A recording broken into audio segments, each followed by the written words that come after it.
Hi everyone, welcome back to my channel. I am Khyati. So this is the video of 19th of February. So basically अब कुल एक दिन का gap बचा था हमारे हिंदी के पेपर में एंड अभी रात को मैं पढ़ने बैठी थी 10:30 के अराउंड एंड मुझे रात को पढ़ना थोड़ा ज़्यादा सूटेबल लगता है इसलिए मैं रात को पढ़ने बैठी थी। पता नहीं दिन में ना मैं इधर उधर ही घूम रही थी, एक्चुअली मेरी तबीयत थोड़ी सी ख़राब हो रही थी तो मैं रात को पढ़ने बैठी थी। एंड अब मुझे लिटरली पहले तो मैं नर्वस फील कर रही थी बट अब मैं नर्वस फील नहीं कर रही हूँ एंड अब मुझे थोड़ा अच्छा सा लग रहा है कि हाँ चलो पेपर आने वाला है। सो यहाँ पे मुझे क्या करना था, बस मेरे को रिवाइज़ करना था अपना पूरा सिलेबस। तो मैंने स्टार्टिंग से ही स्टार्ट करा था अपना पूरा सिलेबस करना। स्टार्टिंग में मैंने सोचा था कि मैं वन शॉट लेक्चर्स देख लूँ बट मुझे फिर उसमें थोड़ा ज़्यादा टाइम कंज्यूमिंग लगा क्योंकि सोना भी था मुझे जल्दी, इस वजह से। तो मैंने स्टार्ट करा अपने सूरदास वाले चैप्टर से। तो यहाँ पे बस मैं रीड आउट कर रही हूँ क्योंकि अगर मैं लिखने बैठती तो शायद मुझे सुबह ही हो जाती क्योंकि बहुत ज़्यादा सिलेबस है अगर मैं लिखती तो। इस वजह से यहाँ पे मैं हर एक चीज़ को अच्छी तरीके से रीड आउट कर रही हूँ। यहाँ पे मैं अपनी एनसीईआरटी के जो क्वेश्चंस है ना वो करी थी। मेरे पास एग्ज़ाम आइडिया है हिंदी की, तो उसमें एनसीईआरटी के क्वेश्चंस भी हैं, एक्सट्रैक्ट बेस्ड क्वेश्चन भी हैं एंड पीवाईक्यूज़ भी हैं। तो मैं वही कर रही थी, यहाँ पे रीड आउट कर रही थी। एंड ये जो चैप्टर है ये काफ़ी अच्छा है, मतलब इतना हार्ड नहीं है कि इसमें ज़्यादा कुछ समझना पड़े। 3-4 पॉइंट्स हैं उन्हीं को बस अपने दिमाग में याद करना पड़ता है एंड डेट्स इट। तो ये वाला चैप्टर मैंने अपना कंप्लीट कर लिया था एंड मैंने 10:30 पे स्टार्ट करा था। ज़्यादा टाइम मुझे इस चैप्टर को करने में लगा नहीं क्योंकि वैसे भी मैं रीड ही कर रही थी। सो 10:30 पे मैंने स्टार्ट करा था एंड 10:45 में मेरा ये वाला चैप्टर कंप्लीट हो गया। इट मीन्स मेरे को ये वाले चैप्टर में पोअम में 15 मिनट्स लगे थे। एंड अब मैं करूँगी अपना नेक्स्ट चैप्टर जो कि है हमारा राम लक्ष्मण परशुराम संवाद। ये वाला चैप्टर ये आधा कट है हमारा। सो इसमें मेरे को मतलब ये जो एग्ज़ाम आई डी इसमें सारे क्वेश्चन है, लेकिन मैं बस वही पढ़ूंगी जो हमारे सिलेबस में है क्योंकि अगर मैं आगे पढ़ लूँगी वो सिलेबस में ही नहीं तो पढ़ के क्या फ़ायदा। तो यहाँ पे सिर्फ मैं वही वाले पैराग्राफ्स के एक्सट्रैक्ट देख रही थी जो हमारे बुक में है, जो हमारे सिलेबस में है। एंड और मैंने बस एनसीईआरटी के मैंने सारे क्वेश्चन करे थे, लेकिन जो लास्ट वाला क्वेश्चन था वो नहीं करा था क्योंकि वो हमारे इस बार है नहीं, क्योंकि इस बार पूरा चैप्टर नहीं है। तो वो चैप्टर तो पूरे मतलब उस वो वाला क्वेश्चन तो पूरे चैप्टर का ही आंसर है ना, तो मैंने उसे छोड़ दिया था। बस मैंने यहाँ पे एनसीईआरटी के क्वेश्चंस पढ़ लिए थे, पीवाईक्यूज़ भी नहीं करे थे इसमें मैंने, क्योंकि फिर कुछ ऐसा ना पढ़ लूँ मैं जो मैंने ना पढ़ा हो, जो चैप्टर मतलब आए भी नहीं। इस वजह से इसमें सिर्फ मैं एनसीईआरटी पढ़ रही थी। ये वाला चैप्टर भी जो है बहुत ज़्यादा ईजी सा है, इसमें भी बस हमें 3-4 पॉइंट्स ही याद रखने होते हैं और तो कुछ नहीं है। लेकिन इसमें से ना एक वो आया था एमसीक्यू हमारा हाफ ईयरली में, जो कि मेरा गलत चला गया था। सो दिस इस बार मैं इसमें जो क्वेश्चन आंसर्स पढ़ रही थी ना, मैं बिल्कुल अच्छी तरीके से पढ़ रही थी क्योंकि हमारी मैम ने कहा है ये वाला चैप्टर इंपॉर्टेंट भी है, भले ही ईजी क्यों ना हो। तो यहाँ पे मैंने इसमें भी बस रीडिंग आउट ही लगाया था। जो चीज़ें मुझे इंपॉर्टेंट लगती है मैं उसे एक दो बार और पढ़ लेती हूँ, और लेकिन जो चीज़ मुझे थोड़ा लगता है ना कि हाँ मैं कर लूँगी उसे बस मैं एक बार ही रीड आउट कर लेती हूँ। मतलब फ्लो के साथ चलते रहो हो ही जाता है, ठीक है। तो यहाँ पे मैं 10:45 पे मैंने वाला चैप्टर तुरंत स्टार्ट कर दिया था, मतलब मैंने ब्रेक नहीं लिया था जैसे मैं हमेशा ले लेती हूँ क्योंकि अब टाइम बहुत कम बचा था इस वजह से। सो यहाँ पे मैंने अपने ये वाला चैप्टर भी अच्छी तरीके से रीड करा क्योंकि इसमें एनसीईआरटी करनी थी। देखो 5 मिनट में मेरा ये वाला चैप्टर हो भी गया था क्योंकि इसमें इतना कुछ था ही नहीं, एनसीईआरटी वाली चीज़ें ही पढ़नी थी और बाकी चैप्टर तो कट ही था, ठीक है। ओके, सो अब मैं करूँगी अपना नेक्स्ट चैप्टर जो है हमारा आत्मकथ्य वाला चैप्टर। सो ये वाला जो चैप्टर है ना ये मुझे थोड़ा सा कन्फ्यूजिंग लगता है क्योंकि इसमें ना थोड़ा घुमा फिरा के क्वेश्चन ज़्यादा पूछ लेता है। लाइक मैंने जो क्वेश्चंस रीड आउट करे थे ना, मतलब क्वेश्चन बड़े सेम से मुझे लगता है, उनका डिफरेंस मैं पता ही नहीं कर पाती। सो ये वाला चैप्टर थोड़ा सा मुझे लगता है कि हाँ कन्फ्यूजिंग है क्योंकि इसके जो क्वेश्चन है वो भी मतलब बड़े हार्ड लैंग्वेज के लगते हैं मुझे। वैसे तो पोम्स में हमेशा हार्ड लैंग्वेज ही यूज़ होती है, बट ये वाला चैप्टर मुझे लिटिल बिट हार्ड लगता है, ज़्यादा हार्ड नहीं लगता, ठीक है। तो यहाँ पे भी बस मैं इसको रीड आउट कर रही थी और मैं एग्ज़ाम आइडिया से ही पढ़ रही थी यहाँ पे बस, क्योंकि एनसीईआरटी अगर मैं रीड करने बैठती तो मुझे बहुत ज़्यादा टाइम लग जाता और अगर मैं लिखने बैठती तो मुझे उससे भी ज़्यादा टाइम लग जाता, इसलिए बस मैं यहाँ पे रीड कर रही हूँ। और वैसे भी अब तक कुल एक दिन बचा है हमारे हिंदी के बोर्ड के लिए।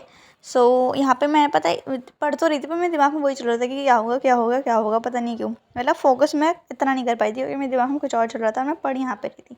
सो यहाँ पे मैंने अपना आत्मकथा वाला चैप्टर भी ऐसे ही रीड आउट कर लिया था। देखो मैं अंडरलाइन करके पढ़ती हूँ ताकि इससे पता है क्या होता है, मेरा ना फोकस इन द सेंस कि मतलब मैं आगे पीछे फिर कुछ और नहीं करने लगा थी, मेरे को पता रहता कि हाँ मैं यहीं पे ही हूँ, इस टाइप से। फिर मैंने अपना ये वाला चैप्टर जो था आत्मकथा वाला चैप्टर भी कंप्लीट कर लिया था। मैं 50 पे बैठी थी और मेरा 11:2 पे ये वाला चैप्टर भी कंप्लीट हो गया था। ओके, सो इसमें मेरे को थोड़ा ज़्यादा टाइम लग गया, 10 मिनट लग गए थे।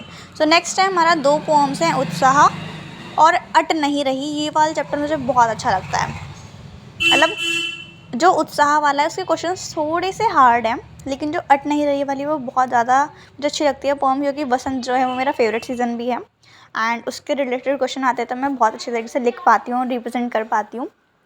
इस वजह से वो वाला मेरा फेवरेट चैप्टर है, मतलब पोम्स में वो मेरे को फेवरेट लगता है। बहुत अच्छा सा क्यूट सा चैप्टर है वो। एंड इसमें पता है प्री बोर्ड में हमारे क्वेश्चन भी आया था, वो भी मैंने बिल्कुल अच्छी तरीके से रिप्रेजेंट करके लिखा था ना, मुझे बड़ी खुशी हो गई थी कि वाह मेरे फेवरेट चैप्टर से क्वेश्चन आ गया। एंड मुझे मतलब ये वाला चैप्टर सच में बहुत इंपॉर्टेंट लगता है, इंपॉर्टेंट नहीं अच्छा लगता है। देखो यहाँ पे मैंने इंपॉर्टेंट लिख रखा है बिकॉज ये PYQs थे। अच्छा, हिंदी में मैंने देखा है कि NCERT के एज इट इज़ क्वेश्चन लग जाते हैं, सो हिंदी में NCERT पे ही फोकस रखना चाहिए।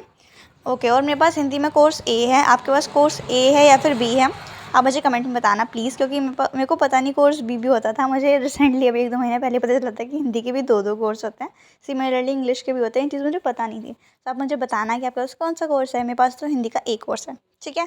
And best of luck for your exam too from my side, ठीक है, and wish me the same. See okay, so यहाँ पे मैंने अपने वाला चैप्टर भी कंप्लीट कर लिया था। एंड अब मैंने ये करा था अपनी सारी पोम्स को एक साथ ही मतलब कंप्लीट कर लिया था यहाँ पे, क्योंकि अभी बस उसके बाद एक दंतुरित मुस्कान वाला पोम था और फिर संगतकार थी। मैंने कहा चलो ठीक है, अब इसको कंप्लीट करने के बाद ही मैं सब कुछ दिखाऊंगी। सो यहाँ पे मेरी संगतकार वाले जब मैं करी थी वो मेरा कंप्लीट हो गया। तो उसमें एक क्वेश्चन था वो मुझे बड़ा इंपॉर्टेंट सा लगा, तो ताकि मैं उसे सुबह के टाइम में वो रिवाइज़ कर लूँ, इसलिए मैं उसे अंडरलाइन कर रही हूँ यहाँ पे।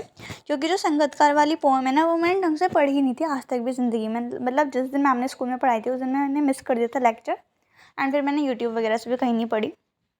तो यहाँ पे मतलब मैंने इन पॉइंट्स को हाईलाइट कर दिया ताकि मेरे को ये दिख जाए कि हाँ ये मुझे पढ़ने हैं अभी, बिकॉज ये मुझे बड़ा अच्छा से लगे थे कि हाँ इनमें सब कुछ है। सो यहाँ पे मैंने अपनी सारी पोम्स जो थी वो कंप्लीट कर ली थी बाय 11:40, मतलब मैं 10:30 पे पढ़ने बैठी थी और 11:40 पे मेरी सारी पोम्स कंप्लीट हो चुकी थी। एंड अब मुझे नींद भी आ रही थी। नींद मुझे इसलिए आ रही थी क्योंकि यार अब मैंने अपनी हैबिट चेंज कर लिया, मैं थोड़ा जल्दी सोने लगी हूँ। लाइक अब मैं 10:30 के अराउंड सो जाती हूँ, मैं TV वगैरह देख के, खाना पीना खा के। बट अब मुझे नींद आ रही थी क्योंकि मैंने अपने आप की हैबिट चेंज कर ली थी। सो अब मुझे पढ़ना था, मेरे को ये भी था कि मैं बस सुबह उठ को जल्दी उठ के पढ़ लूँगी, क्योंकि नहीं पढ़ पाई क्योंकि मेरा पोम वाला पूरा सेक्शन कंप्लीट हो गया था। मेरे को इस बात की था कि चलो ठीक है, इतना तो मैंने पढ़ ही लिया, बाकी मैं सुबह को उठ के पढ़ सकती हूँ। सो अब मुझे अपना सेकंड जो पार्ट था हमारा, मैं उसको अभी शुरू कर रही थी, ठीक है। मैंने उसको शुरू कर दिया था पर मैं उसे कंप्लीट नहीं कर पाई थी। मेरा मन था मैं उसे कंप्लीट कर लूँगी, अपना कृतिका भी कंप्लीट कर लूँगी, फिर मुझे ग्रामर भी करनी है। पहले मैंने सोचा था पूरी करके सोऊंगी, बट फिर मैं नहीं कर पाई बिकॉज मैं बहुत ज़्यादा नींद में थी। और अगर मैं नींद में होती और मैं पढ़ भी लेती ना तो मेरे दिमाग में कुछ नहीं घुसता, इस वजह से मैंने फिर रहने दिया। बट यस, मैंने अपना एक चैप्टर कंप्लीट कर लिया था, 1 एंड आधा, ठीक है। सो यहाँ पे मैं नेताजी का चश्मा वाला जो चैप्टर है उसे लेके बैठ गई थी। ये वाला चैप्टर मुझे बहुत अच्छा लगता है। जब मैंने मतलब हिंदी की पहली बार न्यू न्यू आए थे 10th में, तो मैंने ये वाला चैप्टर पढ़ा था एंड मुझे लिटरली बड़ा इंटरेस्टिंग लगा था, क्योंकि 9th का जो पहला चैप्टर था वो मुझे बहुत ज़्यादा बोरिंग लगा था, जिस वजह से मुझे पूरी 9th की हिंदी बेकार लगी थी। बट जब मैंने इसे पढ़ा था चैप्टर 10th में आगे, तो मुझे बड़ा इंटरेस्टिंग लगा। इनफैक्ट सेकंड चैप्टर में मुझे उतना ही इंटरेस्टिंग लगा था, लखनवी अंदाज़ वाला चैप्टर, सॉरी, मुझे बहुत इंटरेस्टिंग लगा था। सो इस वजह से मुझे हिंदी का एक इंटरेस्ट डेवलप हो गया था 10th में in comparison to 9th। But ये वाला चैप्टर मुझे ऑनेस्टली बहुत अच्छा सा लगता है एंड काफ़ी मतलब इंस्पायरिंग चैप्टर भी है। सो यहाँ पे भी बस मैं क्या कर रही थी, अपना रीड आउट ही कर रही थी। एंड ये चैप्टर भी काफ़ी ठीक ठीक हो गया था। मतलब मेरे को ना इस टाइम पर नींद आने लगी थी, बट फिर भी मैं पढ़ रही थी। एंड जो हार्ड वर्ड्स मुझे लगते हैं ना, मैं वहीं पे लिख लेती हूँ, ताकि मतलब इससे क्या होता है, मैं ना बाद में भूल जाती हूँ। देखो मैंने स्पेलिंग शायद से गलत लिखी है यहाँ पे, फिर भी मैं गलत लिखती हूँ, देख लो, देख के भी गलत लिख रखी है मैंने।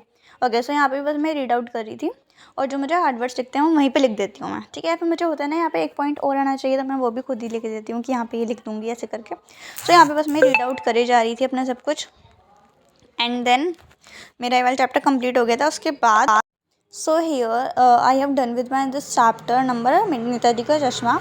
सो जब मेरा ये वाला चैप्टर कंप्लीट हो गया था, उसके बाद मैंने सोचा था कि चलो ठीक है मैं सो जाती हूँ एंड अब बाकी सब कुछ मैं सुबह को उठ के करूँगी। बट फिर मेरे को थोड़ा सा लगा कि चलो नेक्स्ट चैप्टर भी पढ़ ही लेते हैं, क्योंकि उसमें इतना ज़्यादा क्वेश्चंस नहीं हैं।